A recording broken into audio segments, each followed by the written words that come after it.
Coming up tonight, a recap of Pope Francis's visit, the impact of John Boehner's retirement, and the controversy over Spain's Catalonia region. Talking Point starts right now.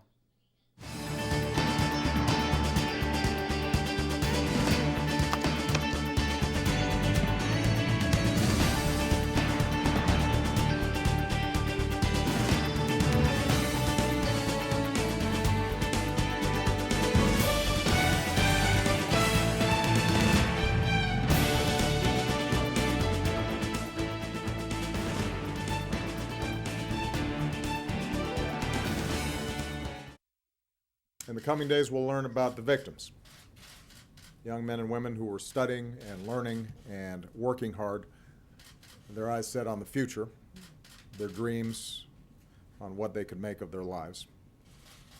And America will wrap everyone who's grieving with our prayers and our love.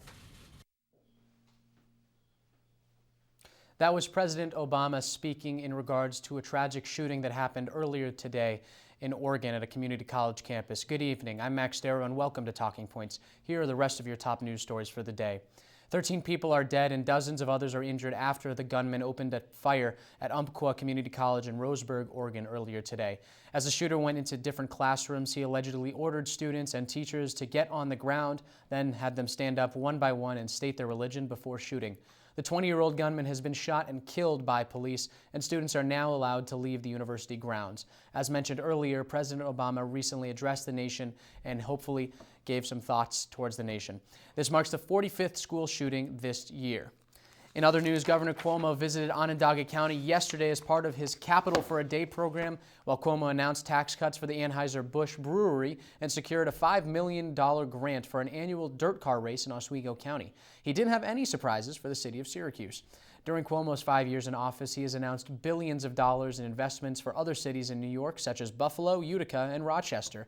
However, Syracuse still has a chance to win a $500 million grant from Governor Cuomo's economic development competition. And finally, NATO has officially joined the Afghan troops in the fight to regain Kunduz from Taliban forces. As Afghan troops struggle to maintain control of the last government outpost in the city, the Taliban is gaining ground in other Kunduz districts. NATO forces flew in Afghanistan early this morning to help Afghan troops on the ground, while the U.S. continues to conduct airstrikes. Kunduz is the first Afghan city to fall to Taliban forces since 2001. Despite numbering Taliban militants, Afghan government forces seem to be weakening as the battle continues. Now, those are your top talking points this evening. We'll be right back. If you want to be a parent, it doesn't matter how you play or even what you wear. You just need to be there. Thousands of teens in foster care don't need perfection.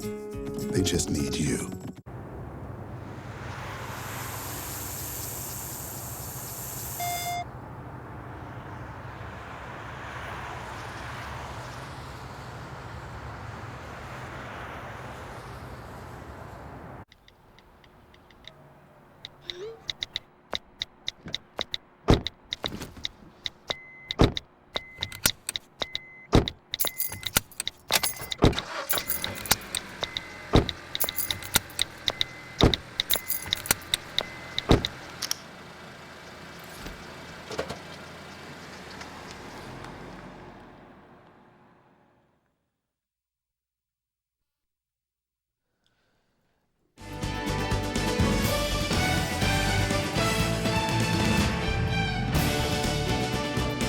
Talking Points correspondent Mike Riccardi was in Philadelphia earlier this week for the papal visit. Here he is tonight with us to share his experiences. Mike, welcome back to Syracuse. Good to be back. So what events did you enjoy this past weekend? So early Saturday morning, we took the train into Philadelphia, checked into our hotel, and we had some time to waste before we went on to Independence Hall, and we're like, we'll go see if we can catch the Pope driving out of Mass at the Cathedral Basilica. Turns out people were already starting to line up for the papal parade that was happening 8 hours later, so we decided to bunker down right there in the front row. My feet were killing me, but I held people off and I got a really good glimpse of the Pope. And it was 30 seconds, but it was totally worth it. So tell me about the security in Philadelphia. So the security actually was pretty seamless, in my opinion at least. You know, you can move through those TSA tents pretty easily. They just would wand you and you'd put your bags through like you were at the airport. It didn't live up to the standard that people would like it to, but it did it was a lot better than people thought it was going to be. So how about the just general atmosphere of the event? The atmosphere was amazing. There were so many people there, especially the migrants that came from the Latin American countries that had such great pride. And, you know, people loved it. The Pope he was kissing the disabled children and the sick and the babies. And people, even if they were miles away watching on Jumbotrons, they were repeating after him. They were cheering, they were applauding, they were crying, they were laughing. And people just really seemed like they were having a good time. What was it like listening to the Pope?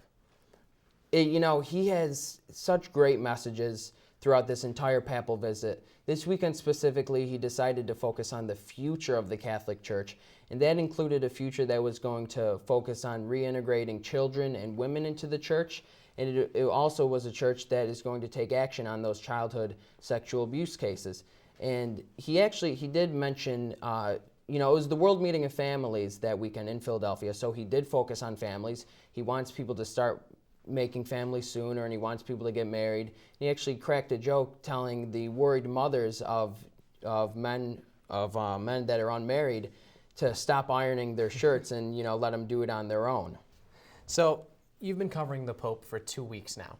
What do you think of this Kim Davis meeting? So I think to a lot of people, I mean, by no means is the Pope pro-gay marriage, but in the past he has said, you know, who am I to judge? And I think a lot of people don't see the same message in Kim Davis, so they're disappointed and they view this as kind of like a stain on what was a really great visit by the Pope. And the fact that the meeting was in private and they didn't really say anything about it, I mean, knowing there was going to be some controversy, they had to be prepared for this. So I think people are, A, disappointed with that, and B, I think they're just disappointed overall that out of all the people that he could have spoken to, he chose her. However, it does make sense because he is still the leader of the Catholic Church. Even though he has been progressive, he still needs to defend his religion, and that comes with protecting people that he feels are conscientious objectors, and he wants to protect religious freedom. Last question, quick for you. What do you take of his moment with John Boehner? Honestly, I just think that John Boehner, I don't know, it's interesting that he declined to have lunch with him. So, I mean, I don't know. I think when it comes down to the politics of it, that the Pope really stood up, and he only had a couple of things to say this entire weekend to represent the Republican side of the debate, and I think that signified that. Mike, thanks so much for being with us tonight. Now, on the brink of the Republican tension, Speaker of the House John Boehner announced that he will resign his position and give up his seat in October. Talking Points correspondent Hearns Laguerre Jr. has more on the implications this may have on Congress. Hearns, good evening. Good evening, Max. Now, this past Friday, Speaker of the House John Boehner announced that he will resign from Congress by the end of October. This news came as a surprise to politicians, including President Obama. Ever since John Boehner started his speakership in 2010, he faced difficulty meeting the expectations of hard-right conservatives. Boehner was oftentimes criticized for not taking harder line with President Obama and Democrats. He leaves just as tensions are beginning to rise to a dangerous boiling point within the Republican Party. Most recently, Boehner was trying to create a solution to keep the government open for the remainder of the year and avoid a government shutdown. But he was under pressure by conservatives who said that they will not vote for a bill that provided funding for Planned Parenthood. However, Congress passed the bill to fund government through December 11th. This avoids the government shutdown Boehner was fearful of. Despite the bill passing, there are still unresolved matters over federal spending that may resurface again in the near future. So, Hearns, now with Boehner leaving, who will take the seat?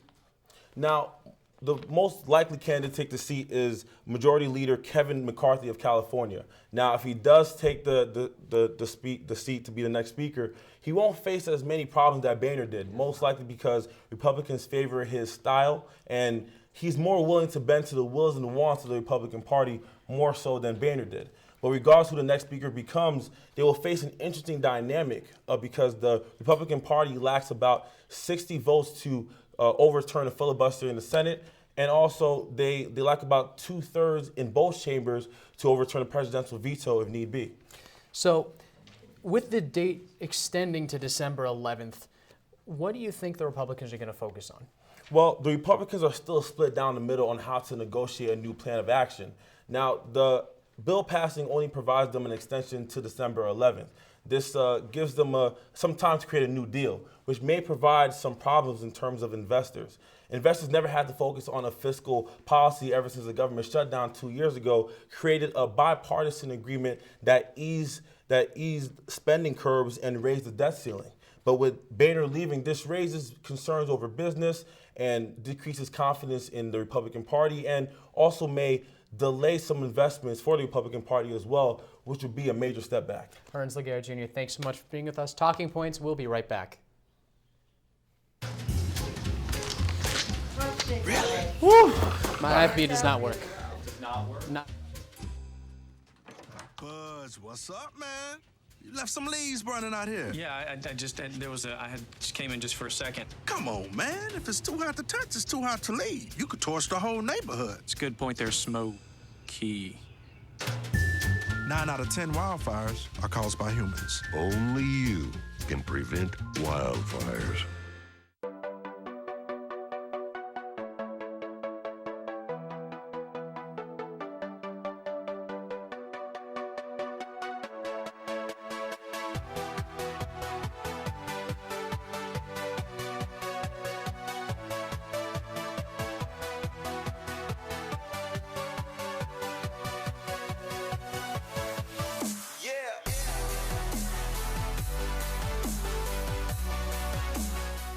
So who's going to do what? I'll pack the dead batteries. Great. I'll only put what I don't need into a duffel bag. Perfect. That's totally unhelpful. No problem. Meanwhile, I will try to comfort everyone by speaking in a calm voice. And who is going to handle supplies? I can forget to do a list for us. Thanks, pal. We couldn't be any less prepared. I'm proud of you guys. Talk to your kids about who to call, where to meet, what to pack. Search Ready Kids at nyc.gov or call 311.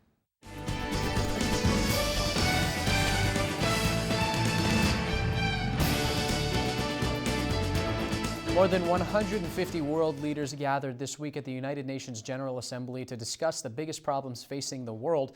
Talking Points correspondent Sarah Nevin joins us in studio now to talk about what went down. Sarah, good evening. The UN General Assembly kicked off early this year with a summit over the weekend where world leaders approved an ambitious 15-year plan to eradicate poverty and preserve the planet. The plan lays out 17 sustainable development goals that target things like ending hunger, ensuring quality education, gender equality, clean water, modern energy, and conservation through partnership. The plan is expected to cost up to $5 trillion every year until 2030.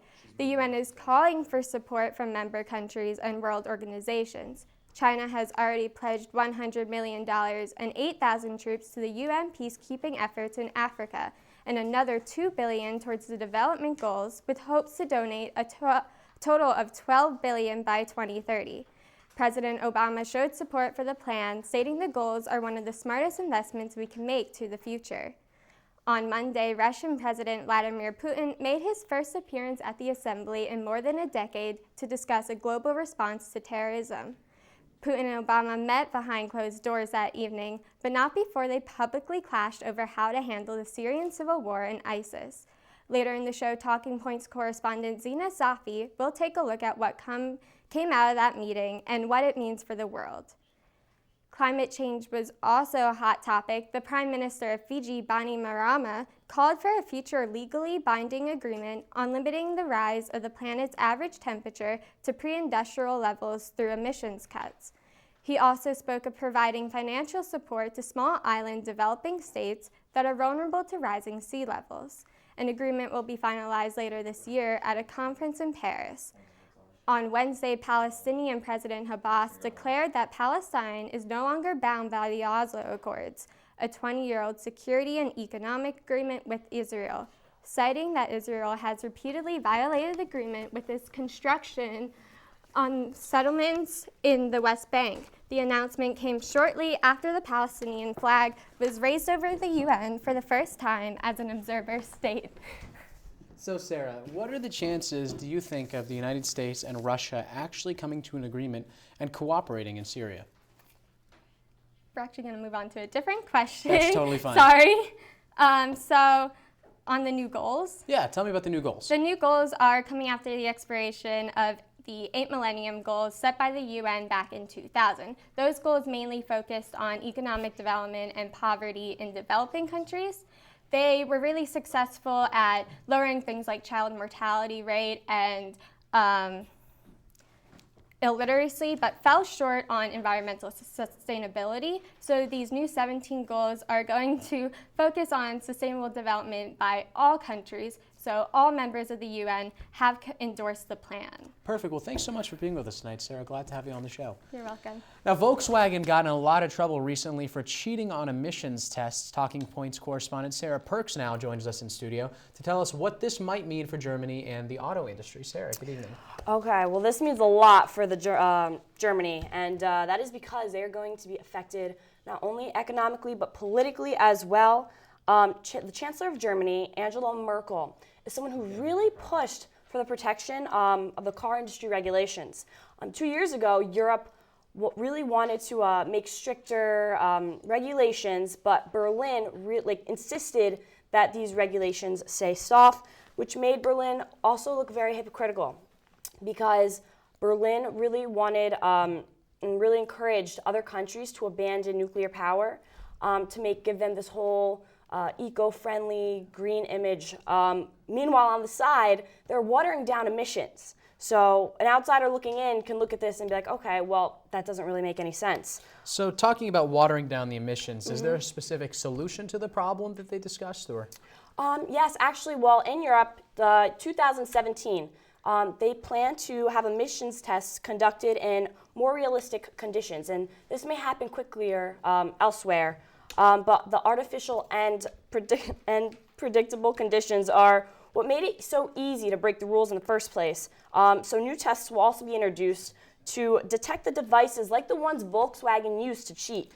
Perfect. I have to cut you off there, but thank you so much for being with us tonight. Absolutely. The Pro-Independence Coalition has won the regional parliamentary election in Catalonia. Here to tell us more is Talking Points correspondent Elijah Shama. Elijah, tell us a little bit about what's going on.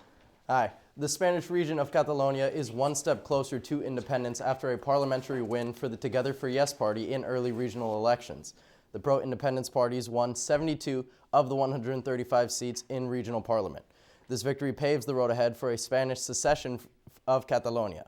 Catalonia represents one of Spain's most profitable and industrial regions, making up almost 20% of Spain's total GDP. To give you an idea of how that would affect Spain, the U.S. equivalent of a 20% loss would be if both California and Texas, the two most profitable states, seceded from the U.S. This push comes after austerity measures that many in the region feel unfairly target Catalonia. Since 2010, the support for separation has had a sharp increase from 15% approval to nearly 60%. In 2014, 1.8 million people, roughly 23% of the population, formed a human chain across the major Catalonian city of Barcelona to demand the right to decide in the independence referendum. The Spanish Prime Minister, Mariano Rajoy, recently rejected a request to approve a referendum allowing the northeastern region to vote on the secession. The Prime Minister said, quote, "I am convinced of the exceptional relevance of Catalonia for Spain and the richness, plurality, and singularity of the Catalan society." The leader of Catalonia, Artur Mas, said he was willing to discuss a more favorable tax plan for the region, but with an informal vote in November showing 80% are in favor of the right to decide independence, a reworked tax plan will likely not be enough. Currently, secession is illegal under Spain's 1978 constitution, and Prime Minister Rajoy has vowed to block any independence attempts in court. So Elijah, what is fueling this separatist sentiment? Well, I think currently what's fueling the separatist sentiment is the fact that many in Catalonia feel that they give more to the Spanish government than they get back. These austerity measures have really hurt them, and they feel that they're kind of getting the short end of the stick. Historically, though, Catalonia has always felt separate from Spain. They have a separate language, they have separate customs, and going back to the Spanish Civil War, they were the Republican side, and the rest of Spain was primarily the fascist side. So they've always kind of been at odds with Madrid. So tell me a little bit more then about the impact this is having on Spain and just the rest of Europe on the whole. Well, interestingly enough, since Catalonia has been pursuing these kind of separation movements, other regions of Spain have also started adopting certain separation movements of their own. A more profitable region, the Basque Country, is also petitioning for a referendum with the Spanish government as well. But it's likely that it won't affect Europe as a whole, but it will probably egg on separatist movements in the region. So my final question for you is, how does the illegality of the independence movement affect the separatists moving forward? Well, the thing that separates this separatist movement from a lot of the other separatist movements that we've seen, like Scotland, is that the Spanish government is really trying to keep Catalonia as a part of Spain. They're very important to Spain. Whereas we saw in England that England was very much willing to let Scotland decide their own future. Spain is not so much doing that. And what this means is that they're probably going to have to fight this out in the courts, leading to, if they finally do reach independence, a constitutional amendment of the Spanish Constitution of 1978. Elijah, thanks for being with us tonight. Coming up so after much. the break, we'll profile 2 new candidates in our Road to 2016 segment. We'll be right back. Jimmy can't sing, and Tommy can't dance, so we're gonna put some ants in their pants. Aww. Kids will spend 22 minutes watching us, the super duper party troopers, sing about ants in their pants. Isn't that funny? Ants in their pants, they got ants in their pants, they've got ants in their pants. Brushing for 2 minutes now can save your child from severe tooth pain later. 2 minutes, twice a day. They have the time. Thank you, dear. Well, you're very supple. Just like I was at your age. Back then, I was a sex expert. Used to call me the buttered biscuit. I know about birth control, too. So you can ask me anything, baby. Bedsider.org has birth control information and a lot more. And it's... Have you had sex in this car yet? I'm a teacher. Let me tell you what I make. I make learning a privilege, not a chore, and frustration a tool, not an obstacle. I make working hard seem easy and giving up impossible. I make an old subject feel like a fresh thought and unconventional methods common. I'm a teacher. I make more.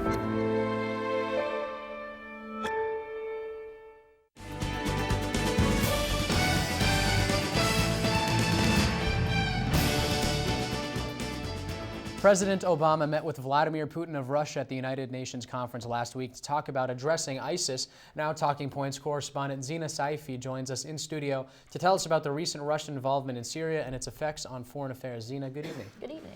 So, why do you think so many countries who opposed Assad from the get-go now seem to be softening their positions on him? Well, okay, most of the countries that are starting to soften their positions are from Europe. And as we can see from the refugee crisis, it's not only that so many refugees are now trying to get into Europe, and that's obviously an issue, but it's also that so many of them have been rejecting them and treating them so harshly that the international community has been responding in such a negative and harsh way towards the governments, and they're blaming them for not being kind with these refugees. So I think, like, UK is now changing their decision on Assad, so is Germany, and those were the top countries who weren't accepting the refugees from the beginning. So tell me a little bit more about Russia backing Assad so much. Tell me about that. I think that there are mainly 2 reasons why that he's so vehemently backing Assad, and I think one of them is arms. Now, 4 years ago when the Syrian civil war started, the Arab League, the European Union, Turkey, and the United States all had embargoes on Syria, and they wouldn't sell them any arms. So basically, all the arms that's coming to Syria is from Russia. That's where most of the income that Russia is getting. And another thing is just influence. For the past couple of years, Russia has been looked at as like a weakened superpower, and if they maintain their influence in the Middle East, especially in Syria, in this like strong time, they're going to regain that label that they're a superpower. So arms and influence oftentimes go hand in hand. How significant is the Russian military buildup in Syria? As of numbers, they're around, officially today they sent in some troops, and there are around 2,000 troops, around, I believe, 30 jet fighters and like 15 helicopters, and that's a big number.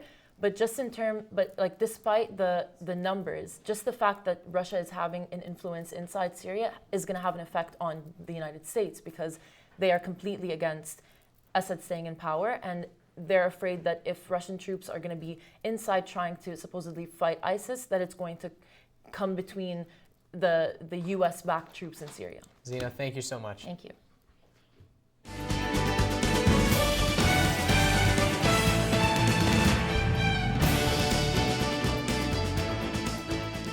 And as the road to 2016 continues, let's take a quick look at the polls. For the Democrats, Hillary Clinton is still far ahead, but Bernie Sanders is closing that gap on her lead, sitting in second place. Then going to the Republican side, Donald Trump sits on top at 7 points ahead of Dr. Ben Carson. Carly Fiorina is behind Carson 5 points. And Marco Rubio and Jeb Bush round out the top 5. Talking Points correspondent Dan Prager is here now to tell us about the campaign trail and a lot about Dr. Carson. Dan, good evening. Oh, well, thanks, Max. Ben Carson has stood out among a crowd of outspoken Republican candidates. The brain surgeon was polling at around 10% in July, but has shot up in the polls due to his strong performance in the first debate. People see him as a lighter version of Donald Trump, a political outsider who has strong conservative values, but is not a part of the Washington elite class. Voters have agreed with his ideas for a flat tax, immigration reform, and his strong stance on fighting ISIS. His calmness and mild temperament, as well as his evangelical Christian views, have moved him to second place in the polls, a mere 1% behind Trump. Despite his quiet demeanor, Carson has had his fair share of controversial comments. Recently, he came out against evolution and has taken a lot of attacks from the medical community when he implied that not spreading out vaccines could cause autism.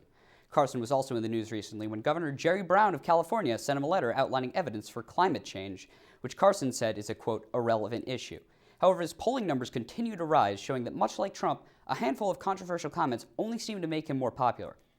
Bernie Sanders has also risen in the polls greatly and now leads Hillary Clinton in both Iowa and New Hampshire. Sanders has made his campaign stand out as well. He was originally seen as doomed to fail for 3 reasons. His messy, unkempt appearance, his status as an independent in the Senate, and most important, his refusal to take any money from a super PAC. Now, those things are propelling him to the top of the Democratic ticket. His grassroots campaign raised over $15 million, and his left-wing populist message has appealed to many middle and lower-class workers, as well as young voters and college students. He is vowed to raise minimum wage to $15 an hour, eliminate Citizens United campaign finance laws, and close the gap between the super wealthy and everyone else. Sanders' campaign has 3 large issues right now. First, that he's a self-proclaimed democratic socialist, which means he's in favor of implementing some socialist economic policies. In the general election, that will lose him some independent votes. The second is that he is polling very low among minorities. Although he has a proven record of fighting for civil rights, this is not translated to votes. The third is that he has no support from his own party. No member of Congress has officially supported him yet, and although many have said they agree with him, they are not sure he's able to beat Hillary Clinton. In the end, Sanders will need to win Iowa and New Hampshire to gain momentum and have a chance at beating Clinton for the nomination. So Dan, talking Ben Carson, he's made lots of comments about Muslims. Can you tell me how this has impacted his campaign? Well, on Sunday he made national headlines when he said he did not believe a Muslim should ever be elected president. He went on to say that Islamic values are not consistent with the Constitution, and he's taken a lot of heat for both of these things. He recently backtracked, saying that he would support a Muslim president if they renounced Sharia law, but that also took heat because that is assuming that most Muslims support Sharia law, which most in this country do not. Another major reason this is very controversial is that under the Constitution, Article 6 states that there is no religious requirement to be elected to public office. So, final 15 seconds for you. What's your reaction to his comments? Well, my reaction to his comments, I believe that they are not going to hurt his polling numbers because just like his other controversial comments and Trump's, it has not hurt him in the past, so it probably will not hurt him now. However, the leading Muslim civil rights group CARE has called for him to drop out of the race, and a lot of his opponents are attacking him on this, so it may hurt him slightly, like in the general election. Dan Prager, thanks so much for being with us tonight. That's all the time we have tonight for Talking Points. Be sure to check us out, Facebook, Twitter, everything else. Tune into Citrus TV News tomorrow at 6 o'clock. We've got plenty of updates for you. We'll be following the breaking news coming out of the community college in Oregon earlier this evening. Once again, from all of us here at Citrus, have a great night.